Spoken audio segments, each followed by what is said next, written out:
L'kuta Sicha is Chelek Chav Beis, Yamim Acharonim de HaPesach, a Sicha on the last days of Pesach. This Sicha is going to explore the concept that on Acharon Shel Pesach, on the last day of Pesach, we deliberately dip our matzah in water or water-based liquids and eat wet or dipped matzah. As we understand this minhag, we will gain a deeper insight into the significance of the Yom Tov of Pesach and why chametz is such a severe avera when it comes to the Yom Tov of Pesach. With regards to the stringency, to the precaution, to not eat matzah shruya. Matzah shruya is matzah that was, after it was baked, it became wet. It was dipped into water, soup, or something like that. Is Yodua was der Alter Rebbe schreibt in sein Tshuva, it is well known that the Alter Rebbe writes in an answer, as hamachmir tali olav bracha, that someone who is stringent about this, even though technically the matzah was already baked, and once it's baked, you imagine that all the flour is already baked in, so there's no flour left that could become chametz, that potentially could ferment and become leaven. Nevertheless, someone who's machmir, tavi olav bracha, someone who's stringent about this, blessing should come upon them. There is a major reason for this, to be concerned, to be stringent about a possibility of Isur D'Oraisa. There is a very slight chance that there is some flour that is not baked into the matzah. The matzah wasn't fully baked, and that flour, when it comes into contact with the water, would then make real chametz. The Alter Rebbe goes into the details and differentiates between cooking matzah that is broken up into pieces, or that reinlegen in marok, or to take actual matzah and dip it into the soup, versus when matzah tchuna she'esem mena yigulim, versus matzah mel or ground matzah, which is mixed with other ingredients and made into matzah balls, which can be seen as a mixture which is less stringent because it's not the actual matzah by itself being dipped into the water. And nevertheless, the Alter Rebbe says that hamachmir, someone who's stringent about this, should be blessed. When there is Messiah, and then the Alter Rebbe concludes, that when it comes to the last day of Yom Tov, which was known as Acharon Shel Pesach, someone who is lenient with regards to matzah shruya, which we call in Yiddish Gebrokts. So if someone is lenient about this, in order to increase his festive joy, he doesn't lose out. Meaning to say there's nothing wrong with it. In actuality, we saw the conduct of the Rebbes, that despite the fact that the rest of Yom Tov, the first 7 days of Yom Tov, they were extremely stringent with regards to not eating matzah shruya. Nevertheless, as in the Sudas von Acharon Shel Pesach, verlegen sie nicht nur mekel sein, nor eich medaktig sein essen matzah shruya. That the Rabbeim, not only were they lenient, that if the matzah fell into the water or water touched the matzah, they would eat it, or they wouldn't take all the precautions to protect the matzah from the water. But more than that, they made a deliberate point to eat matzah shruya, to eat gebrokts. If we know that with regards to any minig, that once it becomes a minig Yisrael, a minig taken and a custom that was accepted by the Jewish people, it becomes Torah, he becomes like Torah. So certainly when it comes to a conduct of the Rabbeim, that they did so in public, certainly this goes into the category of Teirahi. So we have to understand this hanhaga, this conduct of the Rabbeim, that they were mahader, that they made it a specific point to eat matzah shruya. Seemingly we can explain. As kavanas anagosim is given to mahader sein, nit in achilas matzah shruya, b'shayches Acharon Shel Pesach. nor in Simchas Yom Tov. They weren't trying to enhance their conduct by eating matzah shruya. They were trying to enhance the joy of their Yom Tov. And since the matzah shruya would add in their Simchas Yom Tov, so therefore they went ahead and did so. Well, we can't say this. The Rebbe brings in the Hara that the Friedrich Rebbe writes in the Sicha, Acharonim shel Pesach, Hagames is im given schwer bichlal zu essen matzah shruya. Even though it was very difficult for him to eat the matzah shruya, von deswegen, nevertheless, he did so in Acharonim shel Pesach. So this wasn't something. So even in that comment alone, you see that this wasn't something that was done as a aspect of simcha. But the Rebbe says in the Pnim, Varum, you can't explain that this was because of Simchas Yom Tov. In addition to the fact that in other Yom Tevim, we don't see that there was any specific minhag where they would eat something in order to enhance the Simchas Yom Tov. Und to live Simchas Yom Tov is doch shaykh lecheira eich b'chag HaSukkos v'chag HaShavuos. And if there is a point that on Yom Tov to eat specifically to increase special food, or something like that, in order to enhance Simchas Yom Tov, it would be applicable to Shavuos and Sukkos as well, where it says, V'samachta b'chagecha. There's an inyan in Simchas Yom Tov. And we don't find that Rabbeim ate something unique only in order to add in the Simchas Yom Tov. But in addition to that, we can't say that that's the explanation. Because the Alter Rebbe sagt, the words of the Alter Rebbe are that if someone is lenient, he doesn't lose out. Das heißt nicht nur das Akula. In der Zehiros, was follows in HaPesach. Not only is a lenient hamekel, nor says in them, nor was lehivsit. If you are lenient, you don't lose. Aber nit kein Revach. There's no gain either, according to the way the Alter Rebbe writes it. If there was an advantage that this increases Simchas Yom Tov, and which is a mitzvah, then the Alter Rebbe would say, Hirviach, Simchas Yom Tov, he gained that he added in his Simchas Yom Tov. By not saying that, the Alter Rebbe is saying that this is not a concept of Simchas Yom Tov. So we're back to our question, why would the Rabbeim be so specific about eating matzah shruya, eating dipped or wetted matzah on Acharonim shel Pesach? Mevolti ken zaken in Sif Beis, the Rebbe suggests, as the Anoge Hanal is going to machen achilik, the heker,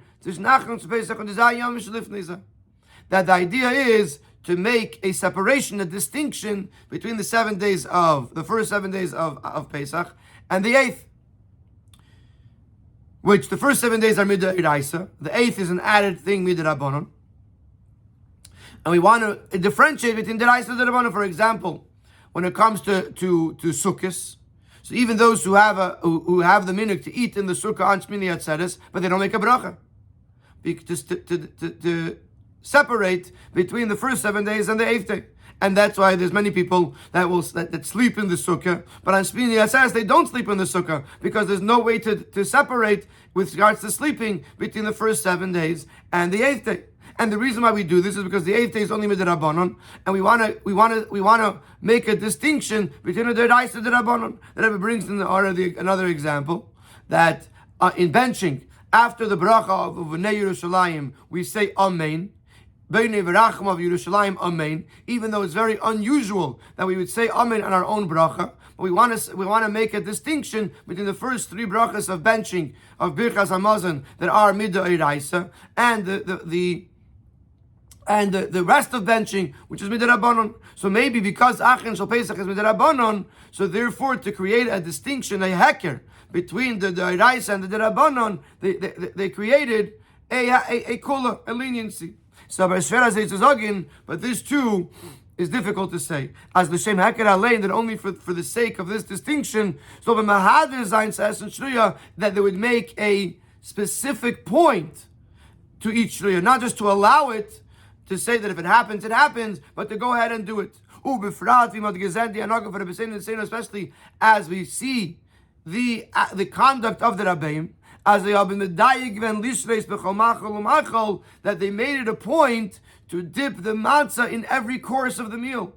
If it was only to create this distinction, you don't need to be in every single, dip it into every single food. As long as you're doing it once in the meal, you're making the point. So it can't be that either.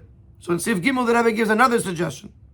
On a very simple level, we can say, since the Alter Rebbe ruled that someone who is lenient does not lose anything, this itself created a hidur, created an extra stringency, specifically to dip the matzah, to highlight this chiddush, this unique approach of the Alter Rebbe. As we find in the Gemara, Rav Acha would specifically take a hadas which did not have all three leaves coming from one stem. It had two leaves from one stem and one leaf a little bit beneath that, leaning on the other two. And the Rebbe explains, he would use a hadas for sukkahs that had only two leaves coming out of one stem, and the third leaf would come from below and lean on the other two. Meaning to say that in the Gemara over there, the Gemara talks about the fact that a hadas is supposed to have three leaves coming from the same stem. Says Rav Kana that even if you have two and one, it's also kosher. So Rav Acha would specifically look to find a less than perfect hadas, one that has the two leaves and the one leaf. V'dideya from Rav Kana, to follow the opinion of Rav Kana.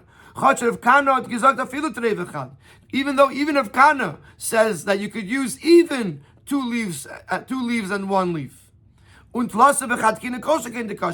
Kana would agree that if all three leaves of the hadas were coming out of the same stem, for sure it's kosher. Rav Kana was just saying that even one, that the leaves along the hadas branch are not all coming out three at a time from the same stem, it can also be kosher. But it was a lower level of kosher's.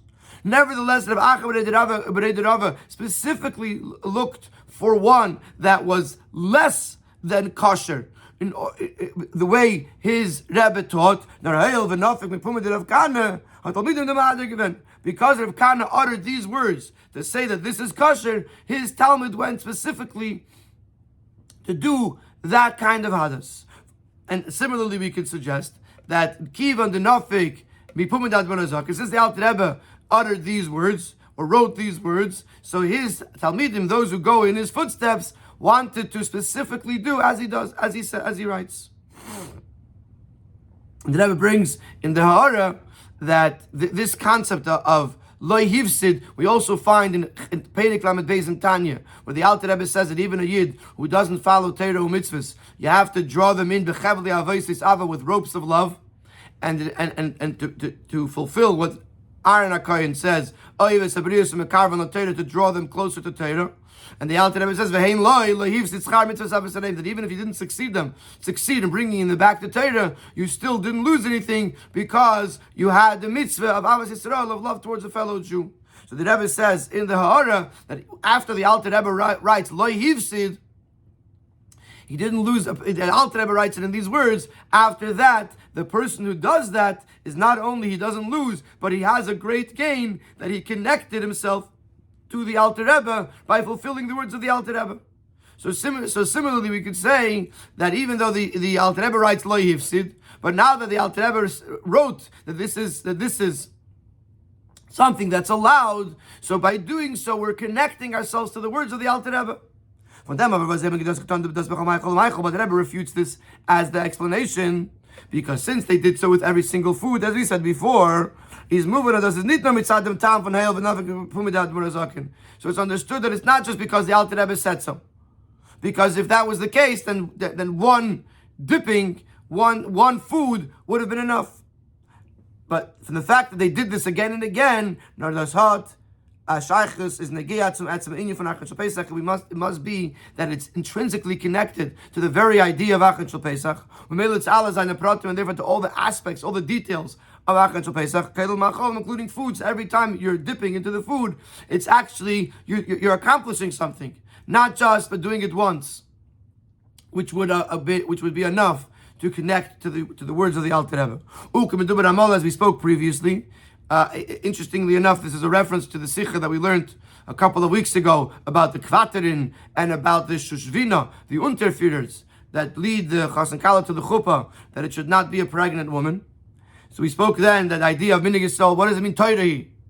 Not only it has the validity of Torah, similar to the expression that we're carrying the minig of our ancestors in our hands, or al tishanu minig avesechem, do not change the minig of the ancestors, the custom of your ancestors. Uketruas Rashba do, and as the Rebbe brings over there the answer of the Rashba, that even a minig that was only passed down through the elderly, so the Kainim was Kainais, through the Babas and the Zaydas, nevertheless it should not be diminished just because we don't understand everything. So we see that the minig itself gains the validity as if it was Torah itself. But we learned that in that Sikha that the words Torah has another meaning. That the minig is Eicha Torah Herav Zentechem Minim Yuchad. The minig Yisrael about a certain thing actually teaches us a lesson about this mitzvah to which this minig is connected.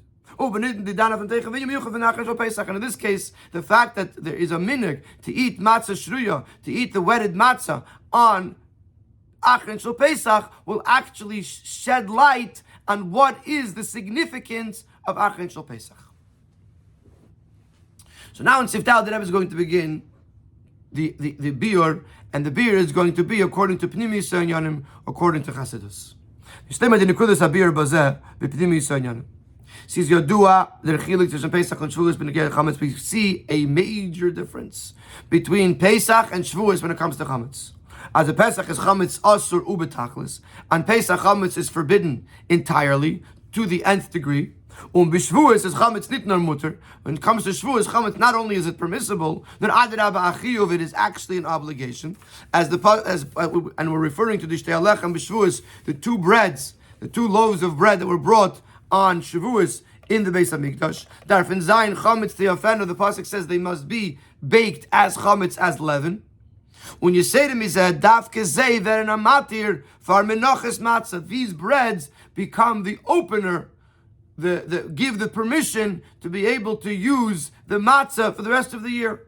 As the Mishnah says that the Karban Omer would allow the Chadash, would allow the new season of wheat to be used Medina in Eretz Yisrael, but Shtei Alechem Beis Hamikdash. But in the Beis Hamikdash, they did not use the new season's wheat until they brought the Shtei Alechem, because it says Mincha Chadasha in the pasuk, a new Mincha, and therefore from this the Chachamim learned that this was the first Mincha that came from the new wheat, and after that they could continue to use so. Now the rest of Pesach, the rest of the year, the mincha that was brought in the menachos that were brought in the Beis Hamikdash, it was matzah. It wasn't chametz, but the matzah itself needed the chametz of Shavuos to allow it. So we see that Shavuos is the opposite extreme of Pesach. Not only do we allow chametz, but we require chametz, and we actually need the chametz in order to make the matzah permissible for the rest of the year. So what is the explanation? Why is this major difference? Is as follows. We're going to explain it by first understanding what is the idea of chametz. Chametz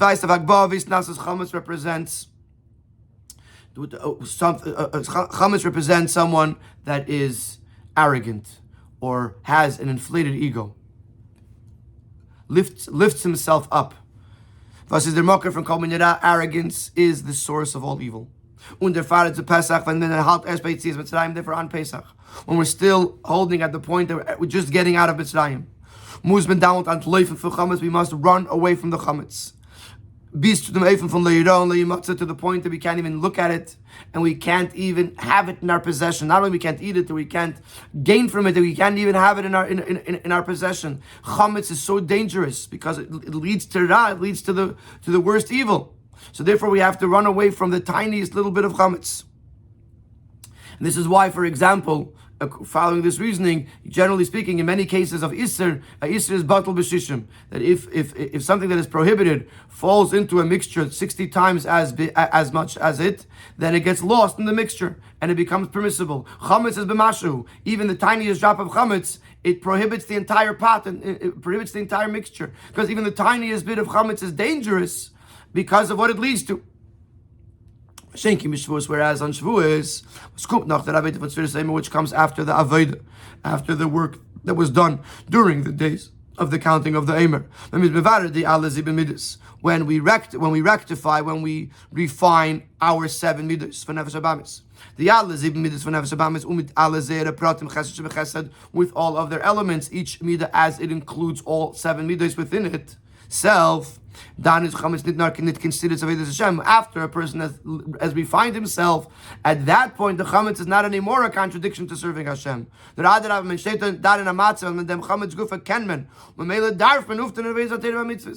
that point, you're on a level that you can utilize the chametz to serve Hashem, and because you could utilize it, therefore you are required to utilize it to serve Hashem.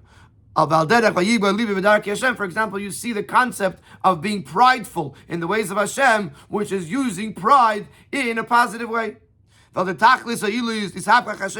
whole purpose is the whole goal is to transform the darkness into light. The darkness itself should be transformed. And therefore, in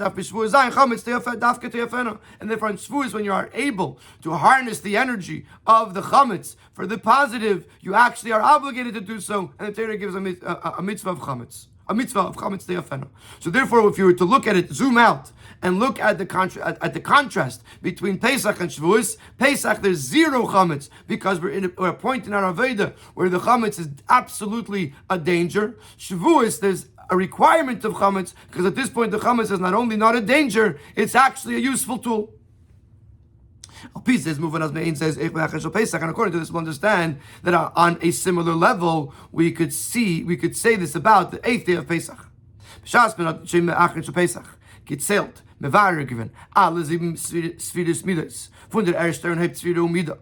On Achin Shal Pesach, we counted Sfiras Omer 7 days so far, which, as we do that, we are refining the first 7 Sfiros, as they are included in the first Mida, which is actually the most important of all of them. The Osalim Kuluyim Chassidus explains that the Mida of Chesed is a Mida that goes with all the other Midas, which means whatever Mida you're doing, since a Mida is about interacting with other people, you need to begin with Chesed, which Chesed is the ability to interact with other people or with other things. So even Gvura or even other Midas, they actually need an element of Chesed to them.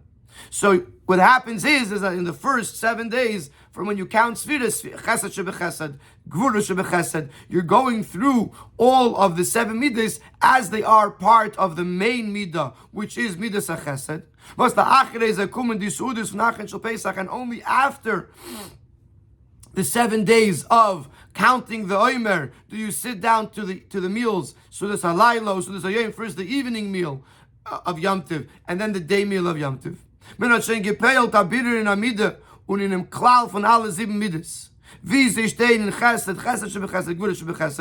already accomplished a refinement in each of the midas as they are included in the midah of chesed. Though we are not yet on the level of Shavuos, as from chametz gufas of an uftan aninya shel kedusha mitzvah, that we can utilize chametz to actually create holiness with it and do a mitzvah with it. Vibaldes is noch nit given der bir proti from proti samidus klach kulum izay, because we didn't go through all 49 elements of the 7 midos. But nevertheless, because we at least did one round of the 7 midos,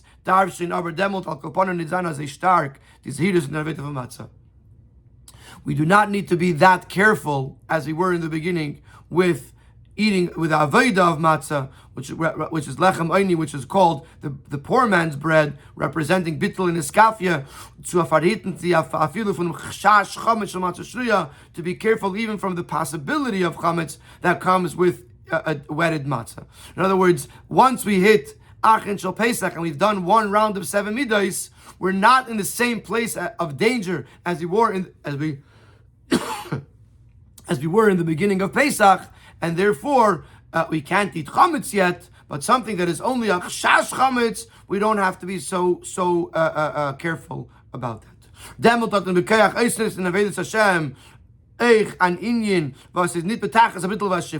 At that point, we have the potential to utilize something that is not totally bittul, in total humility, to utilize even that for serving Hashem. And for that reason, because we have the ability to do so, darfman does ton. We must do so. And therefore we are specific about the matzah shruya, and as we actually see this in reality, the achilas shruya machti mitzvah for simchas yamtiv. When a person eats the shruya, the Gebrokts, on HaPesach, it actually enhances the simchas yamtiv. We're harnessing the negative to the positive. The bad is becoming good. Why is that? Because spiritually speaking, we're at a point that we have the power and therefore the responsibility to harness the negative energy that might be in a chash chametz and utilize it for kedusha. And this is the reason al pi pnimisa and yanim why the Rabbeim were mahader to eat matzah shruya on the yamtiv of Acharonim shel Pesach, because since we've reached a point that we're not in the place of danger that we were in the beginning of Yom Tiv, we are able to elevate this shred of this speck of negativity that might exist in the Matzah Shruya, and because we're required to do so. The Rebbe is going to go later on in Sifches, I believe, to another layer of understanding this, another answer. Before that, the Rebbe is going to talk about Shvi Shel Pesach, and the Rebbe is going to compare, in a certain sense, this idea of eating matzah shruya and Acharonim shel Pesach with the day of Shvi Shel Pesach and the opportunities that Shvi Shel Pesach brings. Since all of the ideas are all of the things that are the Rabbanon originate, they stem from Torah. This is a very important rule, that when Chachamim were masakin something, when the sages instituted something, they did so in a way that it is similar to the Eiraisa, to the way things are minat Torah. For example, the Chachamim were masakin the bracha ala michya, called bracha mein shalish, that even if a person didn't wash, when they ate mezainis, for example, they should still bench. But nevertheless, since minat Torah benching is only when you eat a kazayis, therefore also alamichya is only if you ate a kazayis. Another example would be when the Chacham were misakin a second day Yom Tiv. So even though Yom Tiv Sheni Shal Galiyus is only midrabanan, nevertheless we don't wear tefillin, because since on the Yom Tiv that is midraisa we don't put on tefillin. Therefore on the Yom Tiv that is midrabanan, that was nistakin, that was established to be similar to the deraisa, we don't wear tefillin on Yom Tiv Sheni, on the second day of Yom Tiv, because whatever Chacham were misakin, they were misakin, so they instituted it to be similar to the Deiraisa. So we could say the same thing applies in this case as this concept of eating matzah that were more lenient on Acharonim shel Pesach, nimmt sich und ist mit ein von dem Inyan v'ofen von Achilas Matzah mit der Reise Shvi Shel Pesach, stems from, and therefore similar to the concept of matzah on Shvi Shel Pesach, which the way the Reise looks at it. And let's explain this. The Bir Bazeh.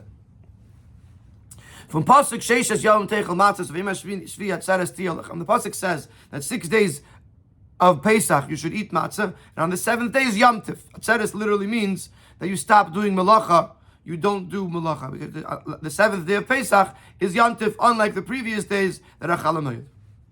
So now, but what it did not mention to eat matzah on the 7th day, only on 6 days. Let it up. So first of all, we learn from this that on the 7th day it's rishus. Eating matzah on the 7th day of Pesach is not obligatory, not mandatory. And then the Chachamim learn, Ma Shvi Rishus, just like the 7th day is Rishus, is not mandatory. Av Sheish Hashem Rishus. Das meint, as Agam Ala Sieben Tag Chutz the Yom Tiv Aleph the Pesach. 1 second, let's just go back a second. So Chachamim learned that the 7th, just like the 7th day of Pesach, the matzah, eating matzah is not mandatory. As we know, it says, we say this every day in davening, Kol shahaya b'chlal, v'yatsa min ha'klal ha'lamed, l'lamed elatz v'yatsa, l'lamed elatz kol kulu yatsa. That anything that was a part of a rule, part of a group, and then it leaves the group to learn something new about this new thing. It's not just about itself, but it's about everything else in the group. So you have a group of 7 days of Pesach, and then the Torah tells us that on the seventh day, eating matzah is not obligatory. And from this we learn for the whole cloud that the entire Pesach, besides for the first night at the Seder, eating matzah is not obligatory, which means you can't eat chametz, obviously, but if a person chooses to not eat matzah for the rest of Pesach, there's nothing wrong with that. When the Torah says Sheish Yom Tech Matzah, it means you're allowed to eat matzahs. And the Gemara over there discusses at length why the Torah would say that back and forth. It's not necessary to understand the Sikha. Thus, it meant, from this the Rebbe points out, that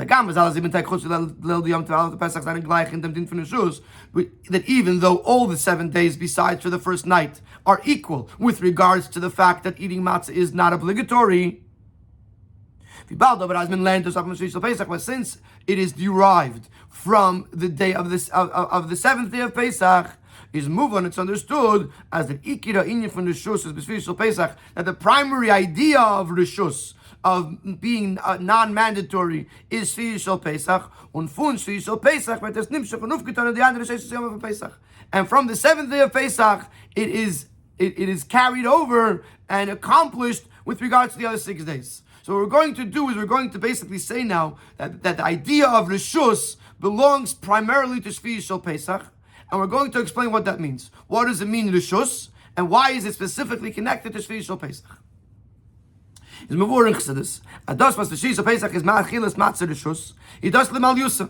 It's actually a something unique, something advantageous about the seventh day. The fact that it's rishus. Das gufa, but das is rishus. But weiß as the achilas matzah von Shvishal Pesach, der langt noch hecher wie die madregius where the great durch achilas matzah, but laila rishus is chayva. The fact that eating matzah is not mandatory, that when someone does so, it reaches a higher level than eating matzah, which is actually a mitzvah.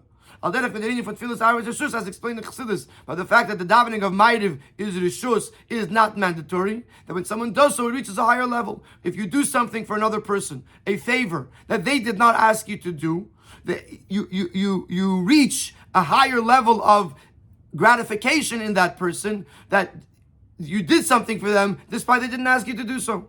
So when a person does a mitzvah that they're not required to do, it reaches a higher level of the Eibishter. And as it is with regards to its effect above, Al Derech says Adam is similarly, it works from the person's perspective. Achilas matzah shel chayva other mitzvah. When a person eats a matzah that he's obligated to do so, has a mitzvah to do so. This implies that he himself is not on the level that he is humble, that he is ready to iskafia, to subdue his negative character traits. And therefore we have to obligate him and give him the mitzvah to be careful about this, because he on his own is not able to do so. Whereas when we tell the person that he's not required to do so, as been lost as Ibers as and we're leaving it up to his own will. This is a proof. As ben that we trust him. We don't have to protect him and obligate him that he should make sure to be in a state of bittul. The idea of eating matzah, which represents the bittul, is something that he could accomplish on his own. So the fact that we're telling this person that on the Shvishal Pesach, which really applies to the other 6 days, but it originates from the Shvishal Pesach. So the fact that we tell him Shvishal Pesach, you don't have to eat matzah, this tells us that this person has grown.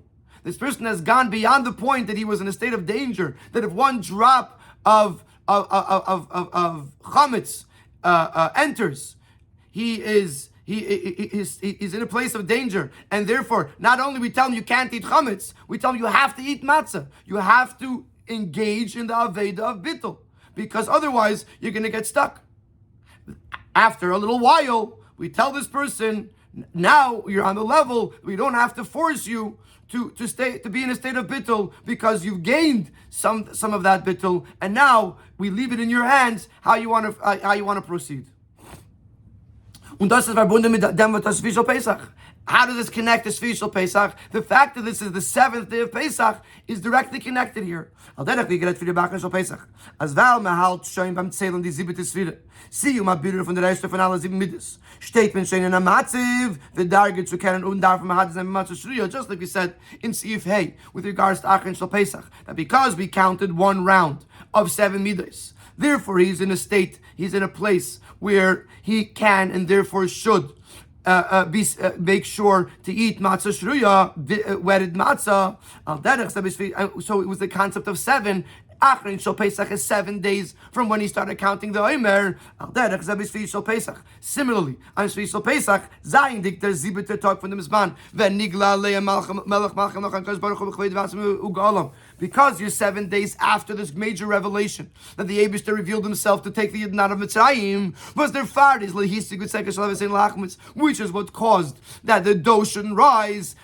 Literally speaking, because they were rushing out, they didn't have time to rise. Spiritually speaking, because there was a major gilui malamayla, a major revelation from above, therefore this stopped any form of chametz, any form of arrogance or of negativity. But now that Shvi Pesach is the 7th day, they're done by Shvi or their gilui from them lehispik atzeres. On the 7th day, the Torah is atzeres, which literally means not to do malacha, but atzeres can also mean niklat b'pnimis by yedin eden. It is internalized by every yid, and therefore all we have to do is make matzah non-mandatory. We don't have to require him to eat the matzah, because we're already 7 days after this major gilui, and this gilui now becomes internalized in the person. So 7 days after the gilui is Shvi Shel Pesach, where we say that it's not chayva, it's not a requirement, it is now a non-mandatory mitzvah. And then comes Acharonim Shel Pesach. So in Zion, the Rebbe is going to say that even though we're comparing these two, that the stringency is not so strong as it was in the beginning of Pesach. Either Shvi Shel Pesach is Rishus, or Acharonim Shel Pesach that we can even eat matzah shduya. We are comparing them, but now in Sif Zion we're going to clarify the distinction. They're not exactly the same. But obviously there's a difference. Shvi Shel Pesach is the zibur to talk when sees Mitzrayim. Shvi Shel Pesach is the 7th day from when Yidden went on Mitzrayim. Through the revelations from above. At that point, it was a revelation from above. As it happened in reality, that when there was the splitting of the sea on Shvi Shel Pesach, that was the completion, the conclusion of Yitzis Mitzrayim. Until they saw the Mitzrayim being pushed out of the Yam Suf dead, they were still afraid of them, that they were going to come after them and chase them. So therefore, the Yitzis Mitzrayim didn't really end until Shvi Shel Pesach. And how did it start? It started through a Gili Malamayla, through a revelation from above. So when it came the 7th day from Yitzias Mitzrayim, is a Gili Malamayla Gevonim Be'efen Shel Atzeres Uklita, the revelation that was from above, that could have overwhelmed them. At this point, they internalized it, which is why it brought about that the Yidden should sing the Shira, the song that they sang at Kriyas Yamsuf. And therefore the eating of matzah is already internalized by them to a certain degree. Rishus Kanal, and therefore we don't have to force them or require them to eat matzah. They're on that level. So Shvi Shel Pesach is the 7th day after the Gilui Malamayla.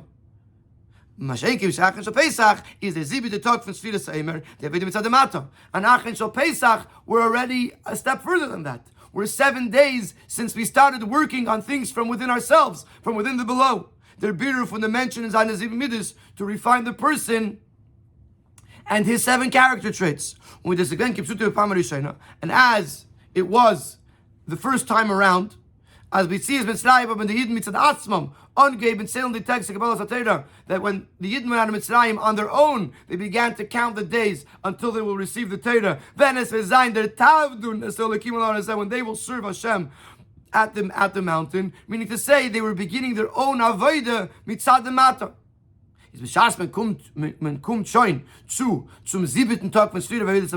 So when we reach the seventh day, from when we started doing our own avodah from within below, is done the avodah v'nechedes matzah bitla yeshes nitnar aninim from the shus. Not only do we say that matzah is not mandatory, we can already eat, and therefore we are specific to eat the wetted matzah, which does have a slight possibility of becoming chametz. After 7 days of working with ourselves, we can elevate even the level of matzah shruya to utilize it to serve Hashem, canal, as was explained. So, Atkan was the first biur that the Rabbi gives with regards to Achin Shel Pesach. That Achin Shel Pesach is the seventh day from when we started our Aveda of Birur HaMidas, of refining our Midas, and therefore we are able to elevate matzah shruya, something that has a slight possibility of becoming chametz. In Siv Chesed on, the Rebbe is going to explain another level in why Achin Shel Pesach we can eat matzah shruya. Here too, the Rebbe is going to compare it to Shvi Shel Pesach and identify Achin Shel Pesach as an even higher level in a sense than Shvi Shel Pesach. So the Rebbe says like this: "Das is blaze abir in a prat from Achin Shel Pesach." Until here, we only focused really on one aspect of Achin Shel Pesach.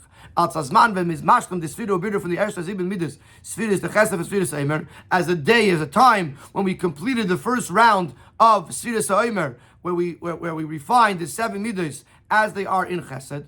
As Zaber move on, as a minik from Mahadir in Lishnes, but we have to realize that the minik to be specific about dipping the matzah, is connected to the whole day of Achin Shel Pesach. A tag was kishmoi kenu is Messiah umashlim dem yom tov azman chirusenu Chag HaPesach, the day that culminates the entire yom tov of Pesach. In other words, one aspect of it is that you're finishing the 1 week of Sfira.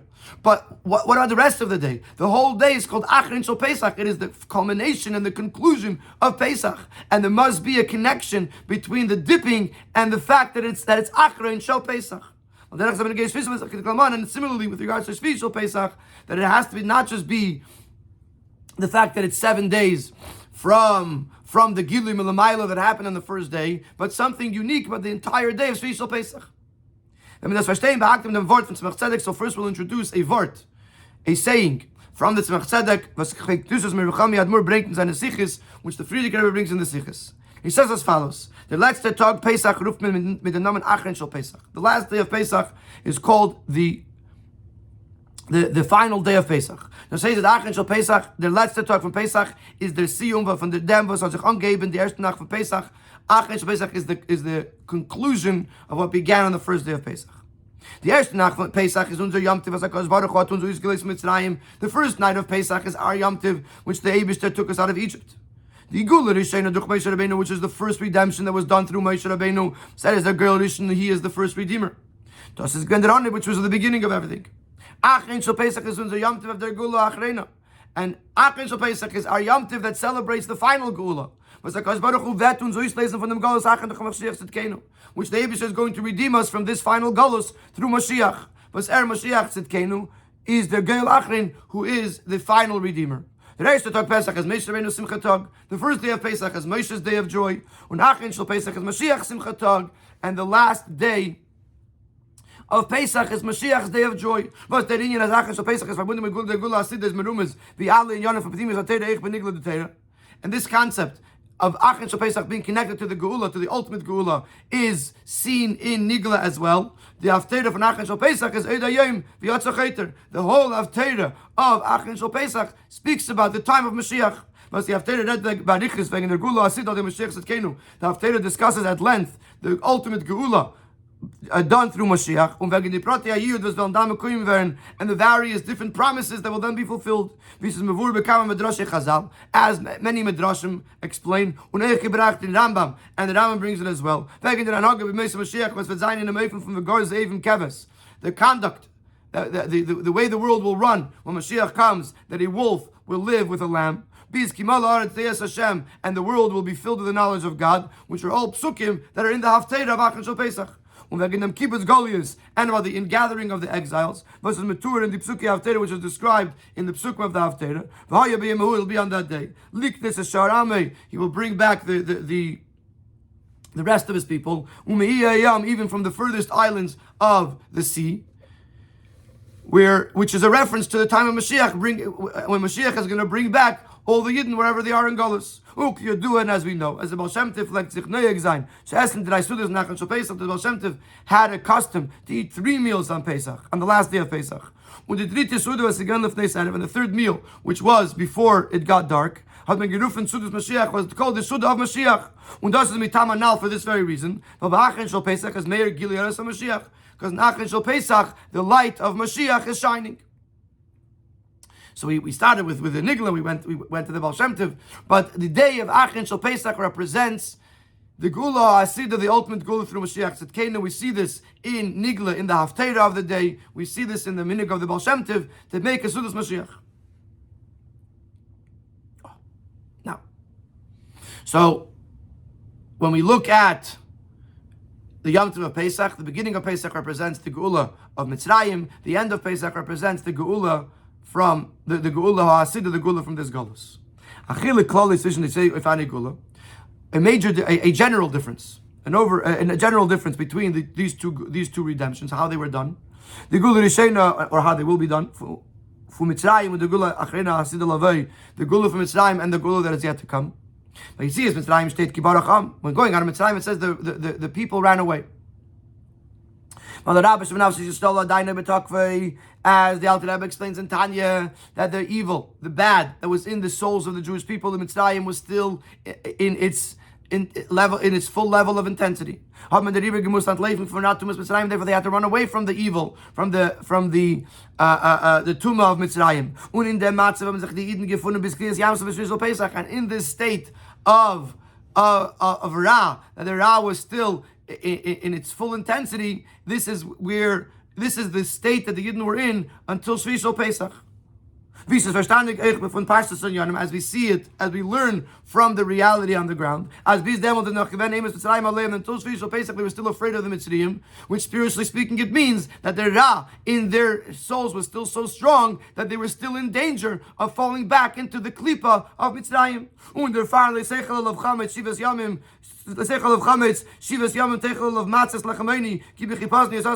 therefore, its pasuk says you should not eat chametz and you should eat matzah because you rushed out of Mitzrayim.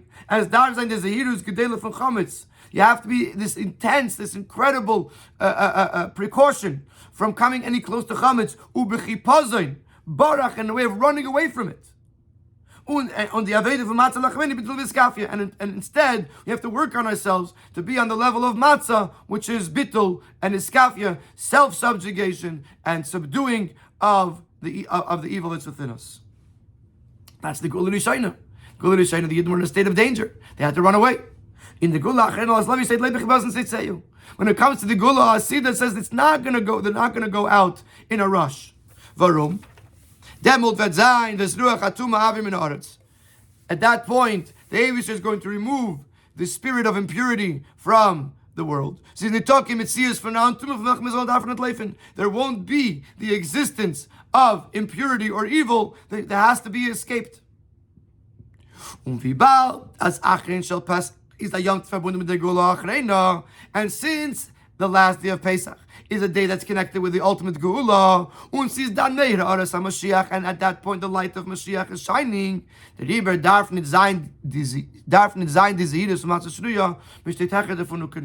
therefore we don't have to be so careful about Matzah Shruya because we're above it. The whole idea of Matzah Shruya is the fact that there's a Chash Chametz. Chametz was taka dangerous the first time around. When the Yidden were going out of Mitzrayim, it was dangerous because the Ra was betokfai. But when Mashiach is going to come, the Ra will be totally abolished. So even now that we're still in Golus, we can't eat chametz on Achron Shel Pesach Chas v'Shalom. But something that's only a chash chametz on the day of Achron Shel Pesach, the light of Mashiach elevates us to a point that does not become a danger anymore, and therefore we could eat wetted matzah. Nochmer, this actually should be taken a step further. Not only are we allowed to eat matzah shruya, but we said that the Rabbeim were mahader. They specifically made sure to dip the matzah in der Gula Acharonim as Nesef was es wird sich ausführen der Inyan von Ruach HaTum haben in Haaretz. When it comes to the Gula Asida, in addition to the fact that the pasuk that the spirit of impurity will be removed from the world will be fulfilled. As man designed the Metzias von Ra, that there's not going to be any more the existence of evil. But we will be able to transform all of the evil to. Not only will we get rid of the Ra, but we'll be able to transform that Ra into positivity. We mizakt in the Haftarah from Achron Shel Pesach, as we say in the Haftarah, v'shiyashea yenik v'al me'eras tzifeni gmul yodei hada, as eich der nachash tzifeni yitzhara v'nesabach v'an l'tov. It says even the children will be able to play with the snake, which spiritually speaking, the snake refers to the Yitzhara, that you'll be able to play with it, you'll be able to engage with it, because the Yitzhara will be transformed for good. Which some level of light, of revelation of this concept exists in Achron Shel Pesach even before Mashiach comes. But the far has been done. Not only are we allowed to eat shruya, but we specific about it, and we dip it into all the foods. Because when we do so, we are actually transforming this. Connect this possibility of bad. We're transforming it to the good, and it can be utilized to serve Hashem with joy. Beginning with the very fact that it increases our Simchas Yom Tov. Also, this concept that we could have chash chametz on Achron Shel Pesach, that we could have. In Achron Shel Pesach, we can have something that is potentially evil, but we're transforming it to the good. Also, this we find an example of it in Nigla the Torah. The din is, at least according to the Alter Rebbe, the din is as that somebody whose meal, whose Sudas Mashiach, whose meal at the end of the day continued into the night, after it was totally night. Mutter lecha chametz besuda, you're allowed to eat chametz in that meal. Even though he didn't have ma'ariv yet, and he didn't make avdallah, the says in the suda of Achron Shel Pesach has the chametz. So according to halacha, in your Achron Shel Pesach meal, you're eating chametz. Despite the fact that later on you're going to bench and you're going to say today is Yom Tov, today is Chag HaMatzos. Nevertheless, you're eating chametz. Why? Because at this point, you are able to transform the negativity into something positive. So again, before it gets dark outside, you can't eat actual chametz. So you see this in the fact that you could eat matzah shruya, even though it's actually Pesach.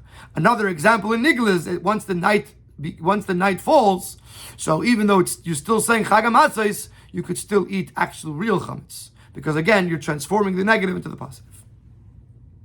The Torah was said is general rules, and then every rule has details. Also here we're going to see that Achron Shel Pesach is only a detail. If you zoom out a little bit, both Shvi and Achron Shel Pesach are called the last days, the Yamim Acharonim. So this concept that we're saying about Achron Shel Pesach, that it's connected to the Geula, if you zoom out a little bit, you will see that also Shvi Shel Pesach is connected to the Geula.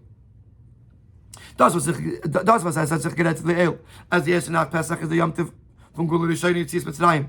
That which we discussed earlier, that the first night of Pesach represents the Geula Rishayna, the Geula of Mitzrayim. When the Siyum from Pesach, Achron Shel Pesach, is verbunden with the Geula Asida, and the end of Pesach represents the last day of Pesach, represents the ultimate, the future redemption. In dem besteht dem Chiluk Klali zwischen die erste zwei Yom Tov Tag von Pesach und die letzte zwei Yom Tov.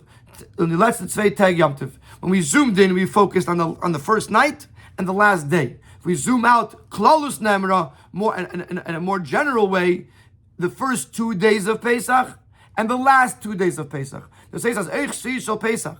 was is the Siyum from Pesach. Also, Shvi Shel Pesach is part of the end of Pesach. In Shayach Zer Gula Asida is connected to the Gula Asida, to the ultimate redemption. And as we're going to explain, within, relative to Gulas Mitzrayim, Shvi Shel Pesach was the Gula Asida of Yitzias Mitzrayim. Beretz Yisrael is the Dr. Siyum Mamish. As a matter of fact, in Israel, the 7th day of Pesach is the last day of Pesach. Pravadem Tag the Sulim from Mashiach was Shvi Shel Pesach. And in Israel, they actually do have the Sudas Mashiach on Shvi Shel Pesach, because there is no Achan Shel Pesach. And the Rebbe is going to bring in the next 4 paragraphs 4 aspects in Shvi Shel Pesach that are Geula related. In them was Davke Bekriyas Yamsuf, was Gvem Shvi Shel Pesach, is Batel Gvem Mitzrayim or Klipas Mitzrayim. It's expressed in the fact that it wasn't until Shvi Shel Pesach, until Kriyas Yamsuf, that the Klipa of Mitzrayim was broken and destroyed entirely. In the Meitvenas, not one remained, not one Mitzri remained, meaning to say the whole Klipa was destroyed. But das is me'ein von dem Bittel Rav Avaras Atuma and Kolos Olam, which is similar to the concept of getting rid of the tumah, the impurity from the general world. Which will be when the Abishah will remove the spirit of impurity from the world. So Bittul Hara, which is going to happen when Mashiach comes, at one level, happened on Shvi Shel Pesach when the Klipas Mitzrayim was destroyed. When Isaiah is going to get the Biur Nitzutzos, the Kedusha from Mitzrayim. Now, point number 2, with regards to being Mevarer the Nitzutzos, they went into Mitzrayim to elevate the sparks. As the Shleimus from the Biur from Ala Nitzutzos like Kedusha from Mitzrayim, that when was the completion of all of the sparks being elevated on Shvi Shel Pesach. But the father is leisifu le'esim, which is why Moshe says you'll never see them again. It's going to be Kriyas Yamsuf. At that point, they never have to go back because they finished elevating all the sparks. As our sages tell us, that the loot that the Yidden received by the Yamsuf, which the loot represents the Nitzutzos that they were elevating, what they got by the Yam was even more than they got in Mitzrayim. Which is similar to the fact that when Mashiach comes, all of the sparks in the entire world will be elevated and refined. And on Shvi Shel Pesach, the sparks of Mitzrayim finished their refinement. The third point is about revelation of godliness. And therefore the revelation of godliness was in a way that you could point with a finger and say, you could see Hashem. And even a maidservant that was present at the Yamsuf was able to see godliness, which the greatest prophets couldn't see. Which is similar to Lasalavi. Where it says that the Eibishter's glory will be revealed, and all flesh will see the glory of Hashem. I will pour out my spirit on all flesh, even on servants and maidservants, and they will prophesy. So we see that the ultimate Gilui will be when Mashiach comes, and similar to that happened on Shvi Shel Pesach. And finally, the fourth point is the point of Ishapcha. By Kriyas Yamsuf in Welt, similarly by Kriyas Yamsuf, there was the concept of Ishapcha, of the ultimate transformation of negativity to positivity. Like the Pasuk says, there was a cloud, there was darkness, and it illuminated the night. And the darkness, the darkness itself was shining. Similar to when Mashiach comes, when the night will shine like the day. So we see that not only is Acharonim Shel Pesach connected to the Geula, but in Shvi Shel Pesach itself there is also an aspect of Geula.